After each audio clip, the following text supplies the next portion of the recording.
嗨，大家，我是那个 Ted， 欢迎回来到我的频道。我想大家看这支影片的时候，应该是已经暑假的时候，也就是许多高中生即将进入大一的一个阶段，也就意味着，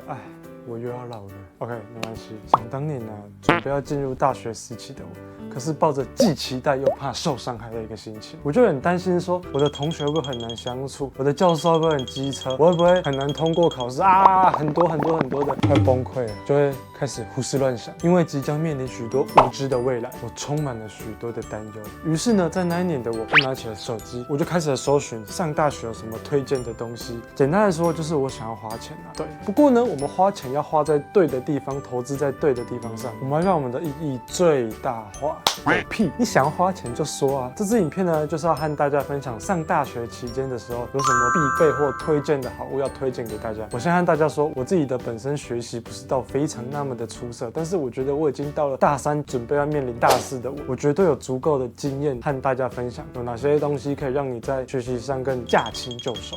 好，那我们废话不多说，直接马上开始吧。Let's go！ 首先第一个东西呢，我要来和大家推荐，上课背的包包该怎么去选择。我会分成这两种，一个是后背包，一个是帆布袋。我从这个袋子开始说起。其实帆布袋你去书局或虾皮随便很多在卖这种帆布袋都可以，因为有时候出门上课呢，就你课其实没那么多，那你可能就带个2本书、3本书，还是个资料夹、铅笔盒、手机、钥匙、行动电源背进去，就这样一袋，你就可以简单的直接这样背出门，就很方便。你不用再背得很厚重这样子，所以我这还蛮喜欢推荐这种帆布袋包包，这是我第一个选择，我常会用的这种选择。然后再来第二个就是这个后背包，它比较大，那它最主要会让我拿来就是可能我今天要背电脑出门啊，还是我今天要带的书本比较多的时候，课比较多，我就会选择用这种包包去带，因为背它会比较重，但是我会选择它就是它的空间容量比较大，它就是我的选择。其实我现在有时候蛮常带笔电出门的，所以我通常还是会背这个大包包。然后再来第三种情况，你可能会面临到有些课你根本什么都不需要带，你只要人出现就可以上课。那这种时候呢，我觉得你可以就带个这种小背包，你就带你的手机、钥匙、钱包在里面，装可爱就好。这个装不了什么书啊，但就是你人出现。那当然你也可以什么东西都不要带，因为我们男生嘛，其实我蛮多同学都这样，就有时候上课没有要带书，不需要带铅笔了，就是自己人手机就这样就到了。男生就是这样吧，女生可能会再背个小包包啊之类的，因为男生出门就是想要一身空，我们越方便越轻松越好，我们就不想要带太多的东西。如果身为男生的，你应该懂我在说什么，对吧？那我们聊完了包包呢，第二个我们要来介绍就是我们的笔记本。市面上笔记本千变万化，你走进去书局里面，1排、2排、3排，那么多笔记本，其实你要怎么挑？就我自己的经验，我会选择这种活页式的笔记本，它打开来里面就是这样子，很多。它有一个活页夹，可以让你去打开，这样子。对，就是这个声音。我跟你说，我超常就是上课的时候很安静，然后就是我想要从里面拿纸或放进去就，然后全班同学就会转过来看，没事，我只是。对，那它的好处呢，就是我会买一整包的那种纸，然后来把它放进去。就是我通常上课，我会拿一张新的纸出来这样写，写完之后再把它夹进去。那每当我在复习的时候，就会非常的好用，可以直接这样子看。那纸张的话，我会选择这种，我不知道这样对不对到这样，就是方格纸。我觉得方格纸就是像我们有时候在写数学算式啊，或者在画图、作图啊，像是材料力学，我们就要画很多那些图啊等等。那其实用这种格子就非常方便，所以我觉得这种方格笔记本算是万用，所以我都是选择这种。我已经用到大一的时候用到1包啊2包吧，就是都是用这种在写我的笔记，所以我非常推荐用这种。我们刚聊完了笔记本，我们现在进阶到笔记本的升级版，就是我们的平板。想必大家都知道，平板对于大学生其实有多大的帮助，你们都懂的，有买平板的都知道我在说什么。如果你是预算有够的话，我真的建议就可以直接直上平板，非常推荐。平板里面有许多就是可以让你做笔记的软体，像是 GoodNotes 还是 Notability， 它可以直接让你的做笔记效率直接 all max， 它能调整的东西跟移动的范围真是游刃有余。你可以切换许多颜色，搜寻许多小贴图，可以去装饰，还是把你的笔记做得非常的漂亮，只需要一台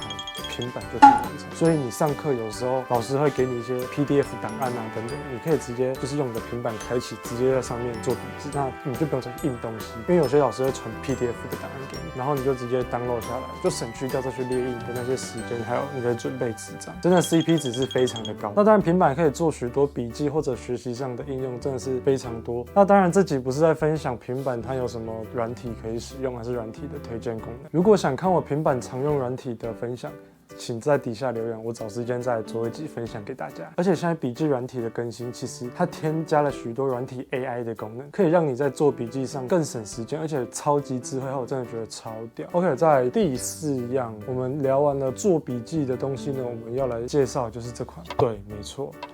阅读书架，这个阅读书架呢，是我前几个月发现的一个超好用的一个东西，被我找到在网络上。我自己买这款阅读书架呢，是我那时候看 YouTube， 然后看到一个马来西亚的 YouTuber， 他叫李锦堂，他很常在拍他学习的一些过程，然后他就是用这款阅读书架，然后这款也是他自己推出要卖给他粉丝的，所以我就也是他粉丝嘛，所以我就直接去购买了他自己出的这一款。那其实阅读书架你在虾皮上你就打阅读书架，就琳琅满目的许多阅读书架可以供你们选择。如果你长期读书或者低头写字的时候，其实我自己啦，就是脖子后颈会非常的不舒服。那它这个，你看它一个这个，然后它后面也可以让你去调整角度，可以让你在读书的时候可以不用一直低头，可以比较用符合人体工学的一个角度，比较舒服的一个姿势去看书写字。你可以把你的像刚刚平板，你就可以放在上面，然后这样子去做书写，我觉得是非常棒的。你也可以在看书的时候就把它这样子。把它放着夹在上面，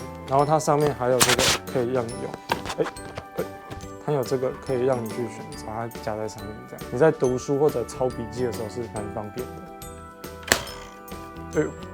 然后它这有这个开关，可以让你去选择你要怎么放书，或者放比较厚的书，还是平板，可以去选择你想要的一个方式。这样，它角度也是蛮多，看你要多高还是到多倾斜，都可以去选择。而且这个阅读书架也不会很贵，我那时候买来也是差不多几百块而已吧。然后我一开始没有用了，我们直接爱上。我觉得改善了我常常就是读书啊，还是低头在写字的时候，我的后颈不舒服的一个状况。我觉得这东西真的蛮酷的，推荐给你们。然后再来第5样，计算机，而且是工程计算机。其实计算机我不用多说了，就是你如果是读理工的或者商科，我觉得计算机就是必备，一定要必买。你没有计算机呢，你会写不了作业，上不了课，考不了试，你什么事情都做不了。因为计算机真的是必备，一定要。因为我自己是发现到了大学，许多东西老师的目的不是你算不算得出来，而是你有没有那个能力去列出这个算式，去计算出来。所以基本上你列得出算式，你就按得出来。那重点就是你列不列得出算式，你列不出算式就直接掰的。所以你如果是读商科或理工的同学，计算机真的直接先买起来，一定100%会用到。然后再来是最后一样商品，也是我觉得最重要的一个商品，就是笔电。你没有听错，是笔电，不是桌垫。而且在进入大学的日子里面，你们想一下，你有多少时间，多少夜晚，你需要跟他面对面，挑灯夜战，度过多少考试、期中、期末，都是要跟他面对面一起度过。你不能没有他，他会是陪伴你在大学生涯里的最终好伙伴。而且我觉得上大学买电脑真的需要选择笔电。你常常可能因为社团啊，还是开会、实验室等等，你需要去外面跟人家讨论、做报告。其实你没有笔电，你出去你就无法跟人家沟通。你出去有笔电可以当下修改讨论，其实我觉得真的很方便。笔电可以带来许多的便利，真的是超级方便。而且有的时候我们大家出去开会，在讨论东西的时候，你笔电拿出来，我们现在改一改就好了。然后有人就跟你说，没有，我是桌垫，我没有笔电呢，我都是桌垫。我真的会心里 OS 说，那你现在来这边干嘛？你什么事都做不了，你就只能干瞪看着人家怎么讨论、怎么修改，你就是站在旁边发呆。我真的觉得这样真的不 OK。好了，我知道我不能怪他，因为他也想帮忙，但是他也不知道能怎么帮忙。因为他就是没有笔电，所以真的一定要买笔电。所以大家如果上大学还没买电脑的，我真的推荐你一定要选择笔电，选择笔电就对了。那如果关于怎么选择笔电的一些规格啊、配备等等、价格这些资料要怎么去选择，如果各位喜欢的话，我可以另外再拍一集如何去选择笔电的一集影片给大家，跟大家做分享。我知道虽然同样的性能配备来说，笔电会比桌机再贵一点，但没办法，就是我们要以需求的取向去选择我们需要的东西。你不要花了很多钱，结果买一个只能供在家里，出门什么时候做不了。有时候我们在赶报告，可以看着同学带着电脑来到学校，利用空堂时间赶快去做自己的报告，做自己的功课。然后我们就觉得我也快做不完，但是你只能看着人家在那边做，你也想赶快做，但是你就是没有办法。好了，各位，以上呢就是我整理出我觉得在上大学的时候能帮助我或者让我在学习上变得更有效率的一些东西，推荐给大家。那还是要依照每个人自己所读的科系啊跟专业不同去选择适合你们的东西。像我自己本身是念机械工程的，那这些是属于我觉得 OK 想分享给你们的，所以各位可以依照自己的需求去做选择，依照自己的科系或者专业去做选择，选择你们所需要适合的东西。那如果各位有什么推荐或者不错的东西，也可以在底下留言让我知道哦。好了，这支影片就到这边啦。如果喜欢我的影片的话，请记得按赞、订阅、加分享，开启小铃铛，还有别忘记追踪我的IG。我们下支影片见，拜拜。